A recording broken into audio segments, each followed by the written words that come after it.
Hello friends, welcome to Easy Quick Samaiyal. Today recipe Chettinad special வெள்ளை பணியாரம் and கார சட்னி.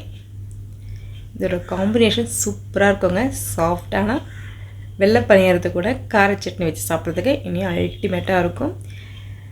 கண்டிப்பா நீங்க once செஞ்சானா அடிக்கடி செஞ்சு சாப்பிடுவீங்க. அந்த அளவுக்கு டேஸ்ட் சூப்பரா இருக்குங்க. வாங்க வெள்ளை பணியாரம் கார சட்னி எப்படி பண்ணதுன்னு பார்க்கலாம். உங்களுக்கு என்னோட குக்கிங் சேனல் பிடிச்சிருந்தா லைக் அண்ட் கமெண்ட் பண்ணுங்கள், சப்ஸ்கிரைப் பண்ணி பாருங்கள், வீடியோ ஸ்கிப் பண்ணாமல் பாருங்கள். வாங்க எப்படி பண்ணணும்னு பார்க்கலாம். ஒரு கிளாஸ் அளவுக்கு பச்சரிசி எடுத்திருக்கேன். அதோட தலை தட்டி அதுக்கு மேலே கோபுரமாக உளுத்தம்பருப்பு போட்டிருக்கேன். இதுதாங்க அளவு. இப்போ அது நல்லா வாஷ் பண்ணிவிட்டு நம்ம ஒரு 4 hours ஊற வச்சு எடுத்துக்கலாம்.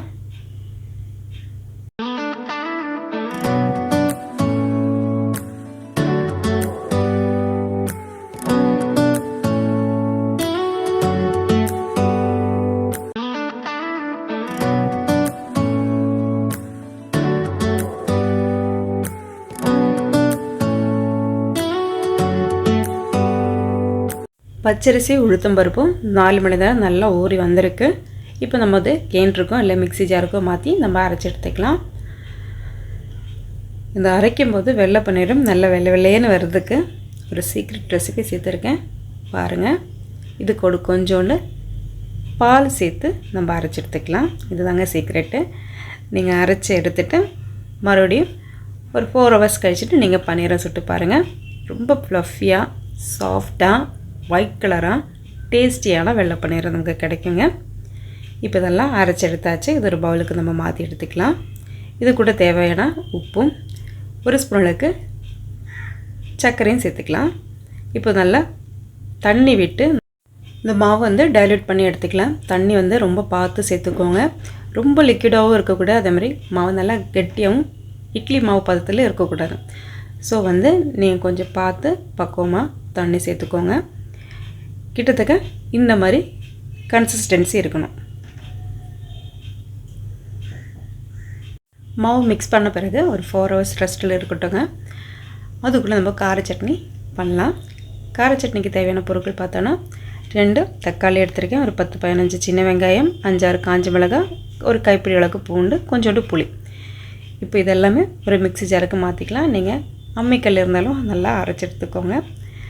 இது கூட கொஞ்சோண்டு தண்ணியும் சேர்த்து உப்பும் சேர்த்துக்கலாம். தேவையான அளவுக்கு சேர்த்து மிக்சியில் நல்லா அரைச்சி எடுத்துக்கலாங்க.